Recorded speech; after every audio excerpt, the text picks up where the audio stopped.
Good morning. I'm Gianni the Greek coming to you live straight from Las Vegas. It's Tuesday, July the 9th, and we got a lot of action to get to. Now, real quickly, the video is coming out a little later than usual. Again, these betting syndicates started a little later. Maybe they're getting ready for the All-Star break where most take that week vacation. Because we've only bet about 4 or 5 Major League Baseball plays. But right before I was going to do the video, a trove of NBA Summer League stuff came in. And as you know, anyone that watched yesterday's video, they swept the board in NBA Summer League. I was able to get those plays quick enough and bet them and release to subscribers as well. So I'll give those to you guys here. Not sure the lines will be available because, again, in those kind of markets, the damage we've done in the past, we're usually going to move them. And there's not too much public money to offset it. Now, we also got 2 4% plays or 1 4% play going today.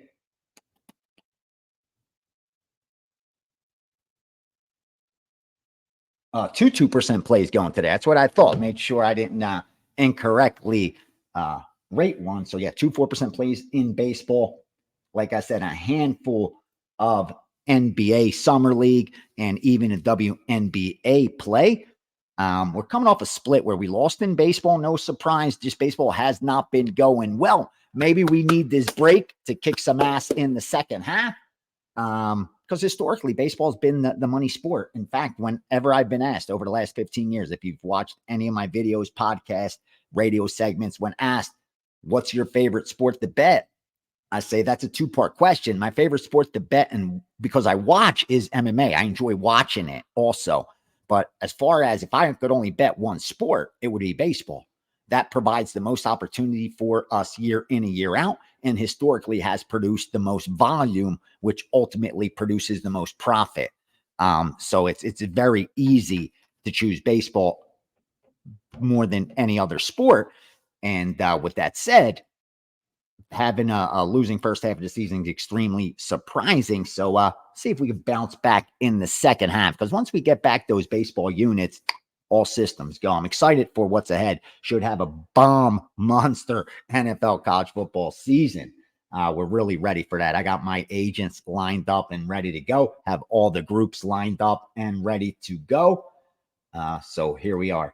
And again, results haven't changed because it's a split with winning the tennis, losing the baseball, and long term's not going to be affected much because you have over 3,500 bets. You're going to need a couple hundred before it even offsets much of the big picture, which is a good thing. Once you get out ahead, you stay ahead. Think about the last 8-9 years. So you can always go back and check each of these videos. It is a sidebar of the Bet with Ace Steam Room program where me and my subscribers partner up for long-term gains, and where the only goal of that subscription is to ensure subscribers' results reflect mine, if not better. That's it. And I slowly guide them towards that process. So with that said, let's dive right in because we got some questions here.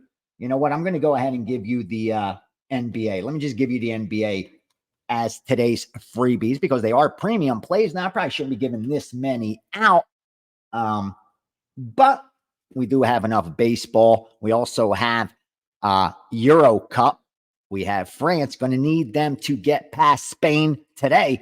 And then we have a ton of equity. Those of you that bet that future, catching close to 15 units of equity, feel free to start hedging. Everyone's risk tolerance differs, but there is enough equity to start hedging that bet today, especially since Spain is only a small favorite. But since we've got so much baseball as well, WNBA as well, I'll go ahead and give you some NBA action. You ready? 531 Charlotte -5. 528 Utah -2. 529 over 155 Spurs and China. In that same game, 529 Spurs -27.5. And finally, 625 Memphis -1. So In the NBA, we have Charlotte -5, Utah -2, Spurs -27.5, and over 155, and Memphis -1. So plenty of NBA Summer League action for you. See if we can stay hot moving this money for the betting syndicate behind them. Now, with that said, let's get to some of these questions. It's going to be a quick one today. Going to have that steam room coming up later in the week. All right, let's go. Mark Williams, 98.69. How much for you to train us in blackjack? Well, it depends if it was just a single person or I brought in a group, what it would come down to, and also what kind of bankroll you are working with. So DM me, hit me up, and we could take it from there, because I want to know what your goals are and see if I'm a good fit to get you ready for that. I was even thinking of possibly holding a big group Zoom class. I think that may be a good idea. A little blackjack strategy, maybe a 5-part counting cards seminar. What do you guys think? Make sure to go into the hit that like button, please. Keep supporting the podcast so we could continue doing this throughout the football season. I'm having fun. But we got to see the numbers for it to make sense to sustain it. So please share this, comment, ask some questions when you get a chance. And please answer this one. If there would be interest in putting together a seminar that we can possibly do over Zoom, just like we do with, or GoToMeeting, excuse me, like we do with the Steam Room, where maybe I do 5 2-hour sessions and train you guys in card counting. I'm talking from A to Z, make you exactly efficient enough to get into a casino and be the favorite. And maybe as a bonus, if anybody wants to fly out here after taking that seminar, I'll go with you to the casino and make sure you're up to par and fix any errors. Just watch you play for a half hour. I could figure it all out for you. Trust me, that's the one game, honestly. Like, there's not too many people on the planet that are going to know much more than me when it comes to blackjack or sports betting. It's just the only two things I study and know more than, it's my life. It's been my life for 30 plus years. It's like the guy that came in yesterday to fix the air conditioning. Guy's been doing it for like 40 years. There's nothing about air conditioning that the guy doesn't know. Like, that is an expert. The shit he was explaining to me, I told him, dude, please stop. I just want to know how long it's going to take for it to get to 70 degrees in here. That's all I need to know. Don't tell me about coolers and about all this shit. I don't even know the words he was using, but I'm just saying there's a few things that you put in the time, you become an expert at. Blackjack and sports betting are two things that I am qualified for sure. So yeah, Mark, I'm down. I love teaching people to go out there and beat the casinos and the books. More importantly, when it comes to the books, they're going to have to use our information. But when it comes to blackjack, I could arm you, teach you how to fish, and have you go out there and catch fish as often as you like. That much is for sure. And nothing makes me happier than that, since they make it so hard for me to play, than having an army of soldiers out there that are disciples of my system, just beating the shit out of them all over the world. That would be a dream come true. So Mark Williams and the rest of you watching this, let me know if there's any interest for a blackjack advanced player AP, baby, strategies. All right. John Frantantoni, 6217. Ace, thanks as always for the great education. Thank you, sir, for your time. I've been using the draw and under 2.5 parlay in both soccer tournaments when they seem to correlate. It has been working well. My question is, the books that actually allow it crushes the odds. For instance, in the Spain-France match, the true odds should be around 324, and I'm getting 255. Is this still a plus EV bet? Okay, great question. If they're really far off market odds, like they're not paying the real amount, then I would not bet those. It's kind of like, a parlay. We know that 3-team parlay is like 7-1, and they give us 6-1. Now, if we're finding a book that's still giving us 7-1, you want to keep doing it. But once that book goes to 6-1, it's the same as everyone else. That's the difference. So if that's happening for every one of these parlays, then that book may have just adjusted their odds to trap guys that are looking for that type of advantage play. Again, that's the one thing I would be cautious of. If they allow it, are they being fair? Just because like again, I told you about single deck blackjack. So many casinos don't allow it because they feared the card counting. But those that do, what did they do? They went to 6-5 on blackjack, increased the edge over 2.5%, made it unbeatable for even a level 3 card counting system. So that's why be careful with that. And that's a great way to think. I'm so glad you checked that. And I think if it continues and you're starting and you see that, I think you should pause. If you're continuing to grind out a profit, then it's plus EV. I mean, you're going to need a big sample size to confirm it.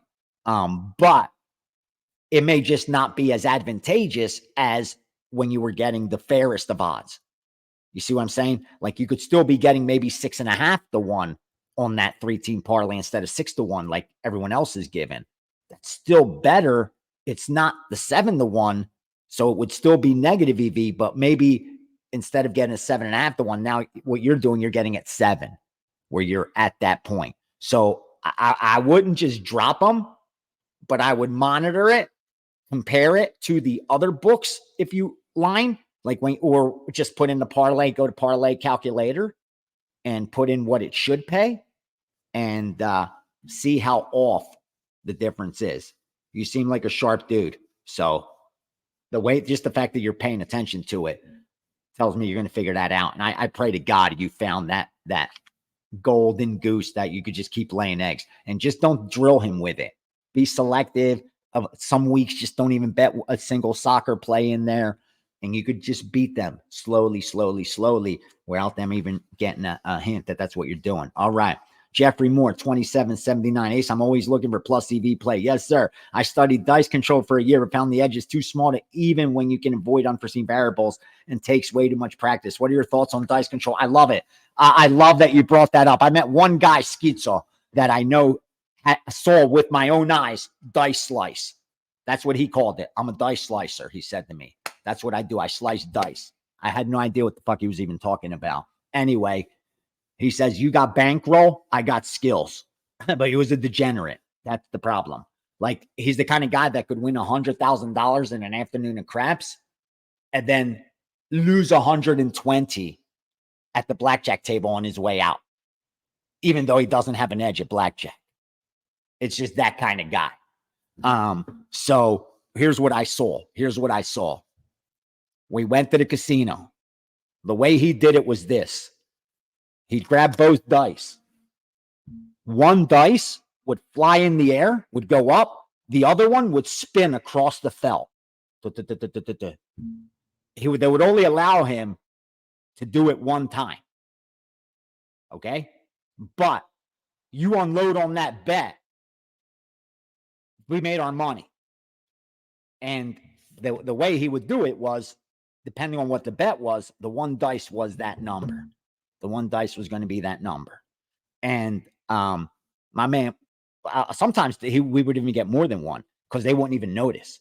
But most times what they'll say is, sir, next time the roll won't count. Both dice have to hit the wall. Both dice must bounce against the wall. You know, some pit bosses aren't even paying attention. Some stick guys aren't even paying attention. So I've seen him get away with it for like sitting there for like 30 minutes. No lie. And his roll just rolling. Yeah, all bullshit aside. So I know it's doable. I do know it's doable.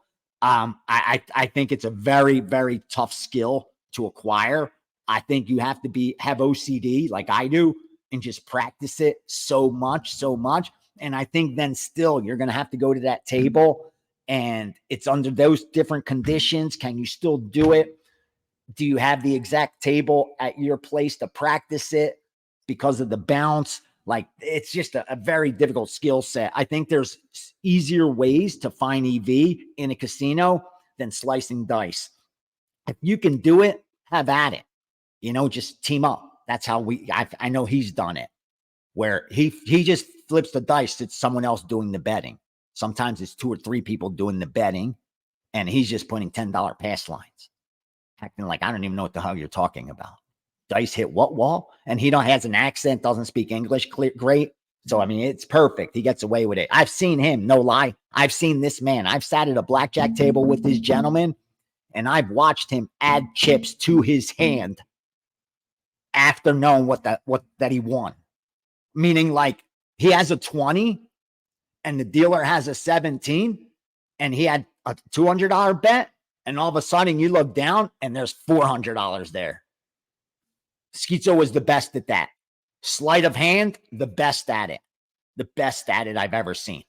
Actually, I saw one other gentleman, an old man that was a thief that had gotten out of prison. I mean, he did like 2-3 stints in prison. He was really good at it. The fact he did a couple stints in prison, you're probably thinking, well, how good could he have been at it? But his stints in prison were for something else. But his ability to change something in a split second without you even knowing it was unbelievable. He would walk into a jewelry store. Okay. Their hustle was this. They would look for a piece of jewelry, and then they would go and get it designed fake, like that exact piece of jewelry, and then have a jeweler design it with, fake gold and cubic zirconia instead of diamonds, fake rubies, fake emeralds, fake sapphires, shit like that.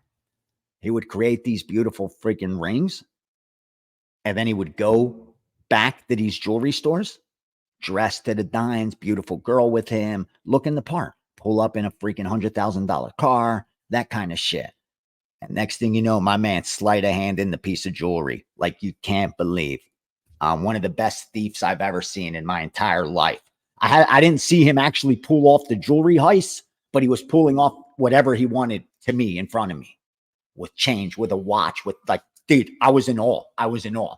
Like, he said he had that skill set before the prison stints, but with nothing but time in prison, dude, the dude got so good at it. Like, forget about it. I swear to God, like, when I would shake the dude's hand, I'd be afraid to shake his hand. Like, you'd have to look. Is your ring still there? Is your watch still there? Is your wallet still in your pocket? Like, all bullshit aside, like, forget movies. Like, this guy was the real deal of the best pickpocketer, sleight of hand, I don't know what you call them, I've ever seen in my entire life. And then the best cheater I've ever seen was Schizo. Dice slicing, chip piling, extraordinaire, speaking different language at a poker table to team up. Like, he was just working every angle you can in a casino. And yeah, I grew up around that crew back in Philadelphia, going to Atlantic City, spending like a week in Atlantic City with these old guys. I'm like 17, 18. I was using fake ID of a guy that was born June 25th, 1965. I still remember. George Markakis, I love you, bro. June 25th, 1965, because we looked similar. But he was like 8 years older than me. I was able to use his ID, and he had gave it to me because, again, we looked similar and shit. And I was able to get away with that forever until I turned 21, obviously, for like 3 or 4 years. So I was going down to Atlantic City with these older guys. And those men like Schizo and them, they're like 40 in their 50s. And Nicky Hare, if you guys are watching back in Philly, like, this was a crew that would go to OTB, off-track betting. And then we take that same crew and AC tonight. That meant we're going to Atlantic City. We're going to AC tonight. Once you heard AC tonight, that was it. Get ready. We're going to Atlantic City. It's time to make a score. And yeah, we team up and do what we can. I got some great stories from back then. I'll tell you one day, this is a long story, so we'll take it another day, about the time where they tried to arrest me at a poker table for a sack of marijuana that wasn't mine. True fucking story. Sack of marijuana that wasn't mine, that I get taken down into one of those freaking rooms, and they're just trying to have me admit that the sack was mine. Tell you about another time. It's fucking crazy, crazy times back at the Taj Mahal. Taj Mahal, early 90s. Forget about it, man. I could tell you those stories back then. Jesus, you got me off on a Jeffrey Moore. I love you, bro. I love you. You got me thinking back now about Schizo and the dice slicing day. Caesar's Caffeine, Market Street. You know, up at RB. Delco, baby. If you're in the house, UD, represent. Let's go. All right. Ooh, guys got me going. XBO CAC 16. Hey, Ace, I don't have time to handicap my own stuff, man. A lot of times, most don't. Obviously, still want plus EV plate. Would you recommend following WagerTalk for the free stuff? Last few years, I followed a bet on Crew for football and Ross Benjamin here and there for other sports. Thoughts on them? The guys that I would recommend, I'll tell you this. I'll just be straight up. The men I would recommend at any site are the ones that are telling you their long-term results. The ones that are going to tell you, this is what I am in 2024. This is what I finished in 2023. And this is what I've done since I started at the site. Because we all have access to that information. It's just like I could pull it up in 30 seconds. Anyone else can too. It's readily available. So I think anyone selling information owes you that much. But you, the consumer, has to ask for it, has to demand it. And enough of you guys don't. And I think when you demand it and you don't receive an answer, you already know your answer. That the results are not going to produce any profit, or else they would have let you know.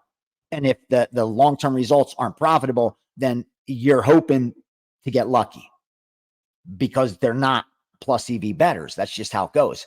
So few are, to be honest with you. So few are. I don't know if I would be. If I didn't work with these networks, I'm not sure. Maybe from my experience, I would know what to stay away from, and I would limit myself to volume. So I think I would still be plus EV. I would, because I'm very good at finding scalps and middles as well. But I again, even I would be borderline doing it 30 years. But because of the network I have, I know the information I share with my subscribers is winning info. I can't guarantee it's going to win every day, every week, or every month, or even every year. But I know long-term, we're up money. And only 0.5% of sports bettors on the planet can actually say that.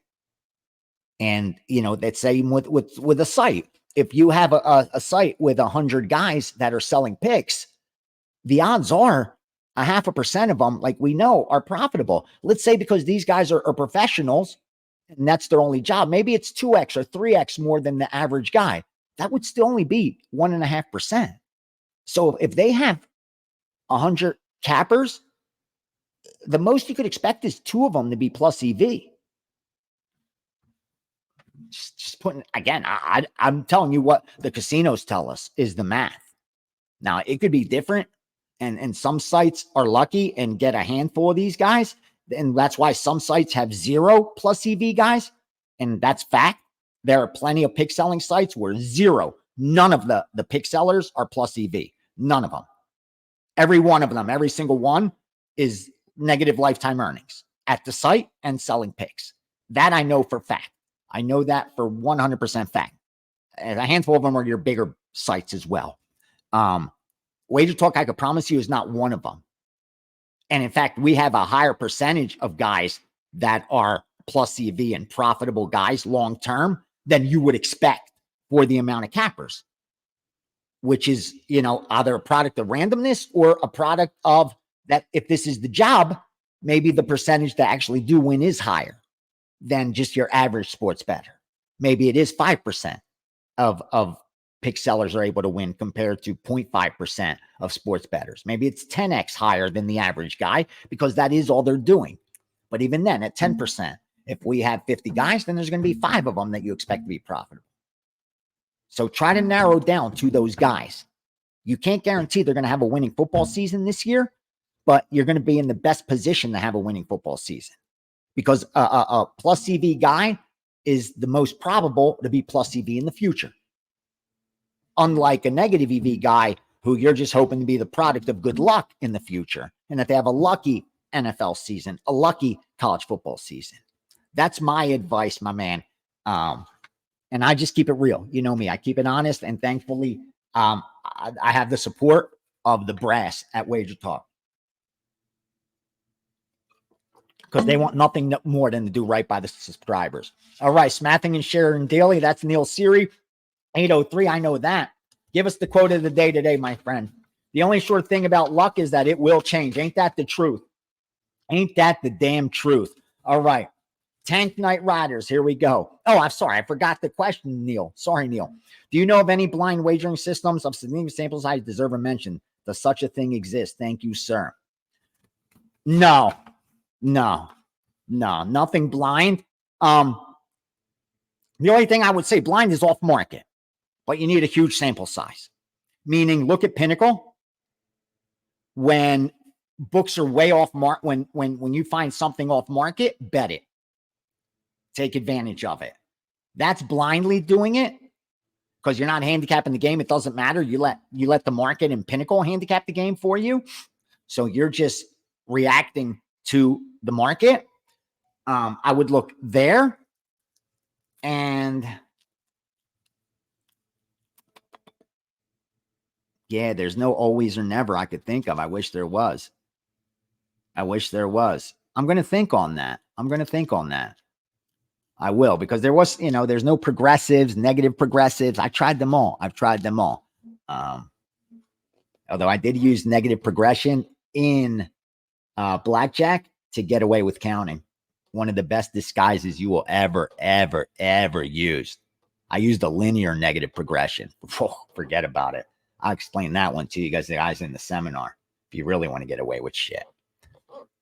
So yeah, there's not really blind, because usually the odds are against us and everything we do, except that at craps, pass odds behind the pass line. You could blindly just unload. You could blindly just unload there. Otherwise, no. And again, scalps. But then you're putting in the work to find the scalps and find the middles. But that's arbitrage. Arbitrage is the blind. You could, where you're not handicapping the game. You're not doing anything like that. You're strictly arbitraging numbers. You could do that with any market. You could do that with any market that has a little volatility. Is easy to do. So yeah, you could blindly do it, but it's very small things. Yeah, not a ton of ways to do it. All right, Tank Night Riders. What are the main differences between playing blackjack in person at the casino compared to the computerized version online on a sportsbook site? I don't trust online. The difference at the casino is I see the decks. I see that they have two decks. I see that they're hand shuffling both decks. I see that they're not stuffing the cards after each hand in a continuous shuffle machine. That's the advantage. That online, I don't know if I'm counting how many decks I'm counting and how deep they're penetrating because I don't see the cut card. So I can't tell. And that makes it impossible.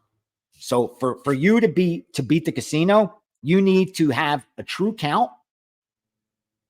And to do that, you need to be able to see how many cards are in the discard tray. So you know what to divide the running count by to get to the true count. Meaning if I have a +4 on double deck, but it was after the first hand, then I have to divide that +4 by two decks. So it's really just a +2. It's not a +4 because there's still just about 2 decks to be seen. I've only gotten 4 cards out of the seal. Let's say he just dealt, 6, 7 cards, me and him one-on-one, and it's at +4. I still got to divide that by 2, 1.9. What's left in his hand, in that shoe. So I can't see that on the site. And I also can't see if they are really dealing only 2 decks and not continuous shuffle machines. All right, the Dean 28 Ace, I'm new to your channel. Welcome. Can you address this or point me to another video where you previously discussed the same? At the 8:15 point, you gave Colorado the play for the day and mentioned his 3% play, but then you discouraged betting 3%. I understand why not to bet 3%. I'm just curious as to why you call it 3% play for only to bet 1%. Please clarify. Great question. Because WagerTalk uses 1%, 2%, 3%, 4%, 5% as their rating system. Instead of 1-star, 2-star, 3-star, 4-star, 5-star, 1 unit, 2 unit, 3 unit, 4 unit, 5 unit.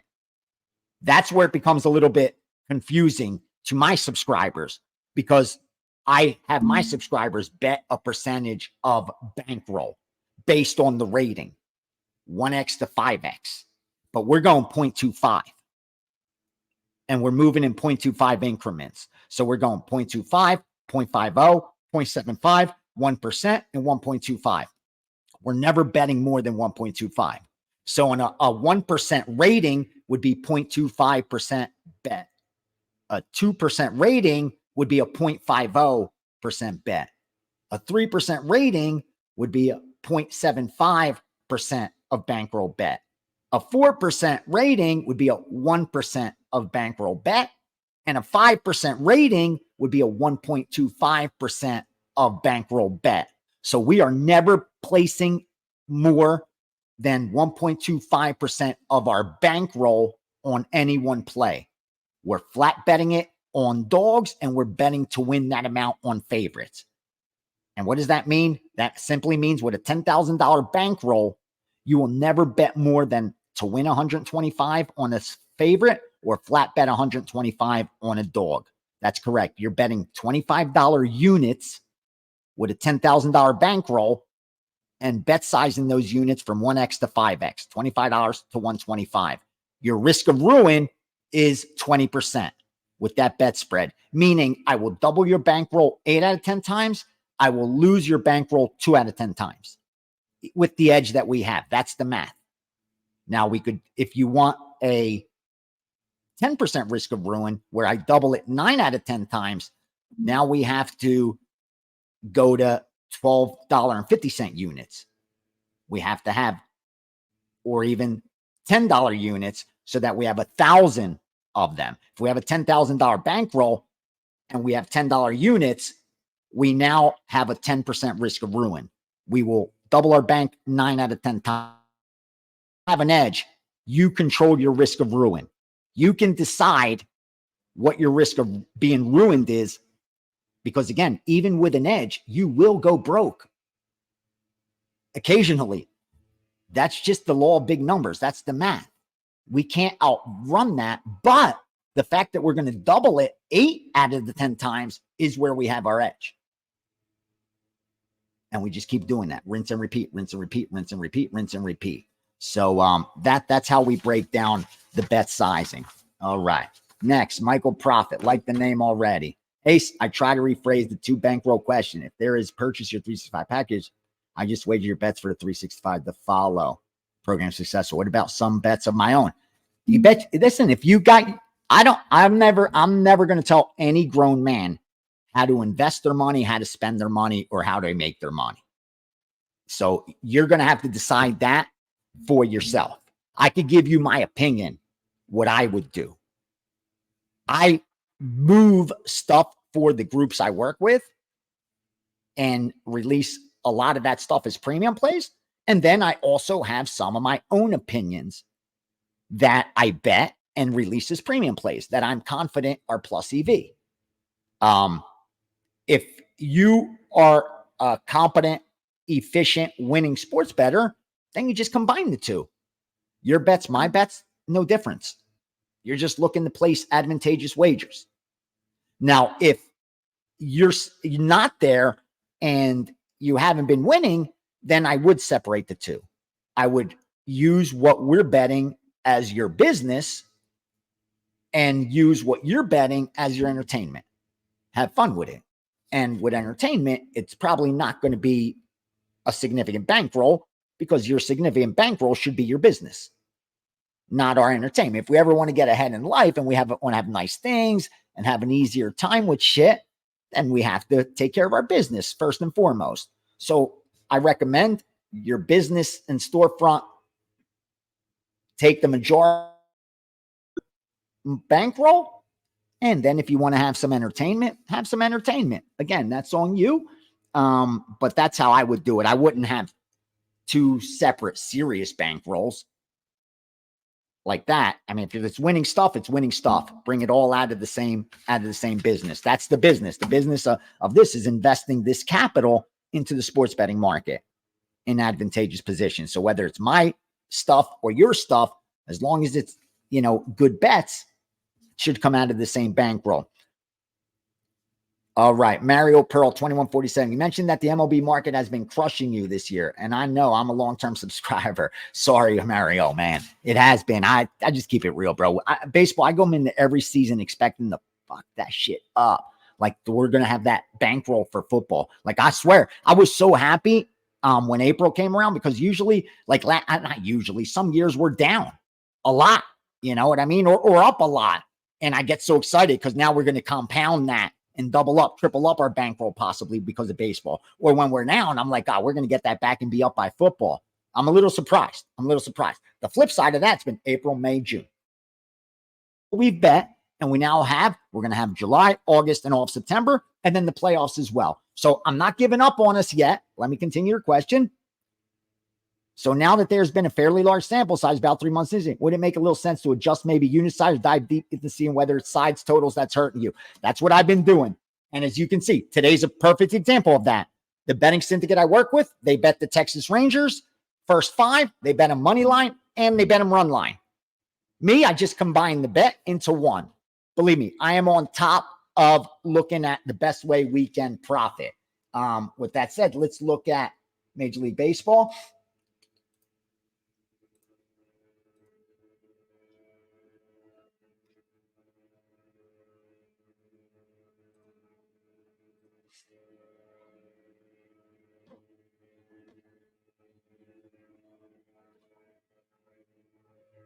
Yeah, we're down 100 units. We're down. We lost 25% of our capital in baseball so far. Now, the good thing is, like I said, we're going to have about 700 more bets to place. And with that, we're going to get to about 13 to 1,400 baseball bets. At that point, we'll see where we stand. I know right now I have a minus 5% ROI. I know that's not sustainable. Like, you can't have, I'm not going to be able to have a negative 5% ROI after 1,500 baseball bets. We just don't bet big enough favorites for that to be the case. We don't bet enough of those big favorites for that to be the case. And our winning percentage is going to be upwards of, even now, you see, it's right around 50%. We bet plenty of dogs as well. That's why I expected us to progress towards the mean. Like, our mean in baseball has been positive. Now that we're negative, I expect this to progress towards the mean. I believe that it probably should have happened already. But when I look, that's why I looked how many bets we placed. We're over 600 bets. I say 1,000 for statistical significance. So even by my own standards, it's not there yet. Like, truthfully, I shouldn't be able to differentiate between whether that's bad luck or whether that's bad bets. Now, 400 more bets from now, there's no excuse. Then we start looking at what's going on. Are we taking some bad numbers? Is it a product of some bad luck? Has it been sides? Has it been totals? Is it the games that we bet? Believe me, we start digging into all of that. But I also take a step back and allow it to play out. Because when in doubt, zoom out. And when I zoom out, and if I add last season's Major League Baseball, where we finished number 1 in profit, it doesn't look as bad when you add these 600 bets to it. Because it's, again, last year we had 1,300 bets, 1,400 bets. Add these 600. Now, over the last 2,000, we're up this much. So that's what you always got to keep in mind, that although we go year to year and season to season as a way to keep score because we sell picks, the truth is it's a ever-going war that doesn't really end unless you stop betting. And the profit you made in the past doesn't just disappear. It disappears when you're selling picks, meaning I can't brag about 2018 when I'm selling a package in 2024. I can't tell you, well, I won this much in 2018 in NFL, this much in 2019 in NFL, this much in 2020 in NFL, this much in 2021 in NFL. For you in 2024, that doesn't mean shit. But it does for me and anyone that bet with me over those 4 years. That profit just doesn't disappear. So, again, I can't control when someone starts with me or how long they've been with me. But it's kind of like Bitcoin, where anyone that's held it for 5 years or more is up money. It's kind of like that. Anyone that's been with Ace for 2, 3 years or more is up money, regardless of how this year's going. And that's the best I can do. That's the most I could ever hope for. Because again, I believe I have gotten lucky a little bit. Maybe a part of it is because I do different markets. But the fact that we've won 8 of the last 9 years is very rare. I told you, the sharpest guys I know who I trust, men that I speak to every single day, all agree that I probably should have lost at least 3 of those. I should be, 5 winning years, 3 losing years, or 5 winning years, 4 losing years, or 6 winning years, 3 losing years. But I shouldn't be 8-1. Like, that's so rare. But if you explain that to a casual sports bettor, they're going to be like, what? You mean I'm going to bet all year with you and lose money? Bro, let me explain something to you. 90+% of pick sellers, you're going to bet with them all year and lose money every year. Every year. With me, it was 1 out of 9. Again, when we keep it real, that's what these are about. That's why I love the guys that come in here. These are the guys that are sick of the shit, sick of the bullshit. And if you disagree, challenge me. I love it. Let's have that discussion. Let's have that debate, because our goals are the same. How to win money, how to make money from the bookies. I'm not booking your stuff. So we're on the same team. I swear to you, we're on the same team. And when you're on the same team, you got to be able to disagree, debate, argue to get to the truth so that you reach that goal that we're both aligned on. So yeah, as far as that goes, man, I didn't read your second part. I get that you've been profitable in MLB for multiple years and that you piggyback and stuff. Agree with from the things. Just wondering if you do any self-scouting in just the way. Yeah, I do. I really do. I swear to you, Mario, I'm constantly looking at that. Like I said, that's the first thing. How many bets have we placed? Where are we at? I saw that the ones we were hitting multiple ways weren't doing what they were doing last year, the year before, and the year before that. And you'll see going times I was doing 2% plays on those, not 3%, breaking them 2, 2, 2, 2, where before we were 3, 3, 3, 3. Trust me, my goal is to win for you guys. That's why I'm not pushing big plays or packages or this or that. It's about grinding out a profit and doing it the right way, not having you overbet your edge, gamble your bankroll away. So I still believe we're not done with baseball yet. We're not done. The truth is, 30 bets above 500 at 3% gets us 90 units plus. So that's what we need to do. Win one more baseball game than we lose, covering the juice at least monthly, and we will be there.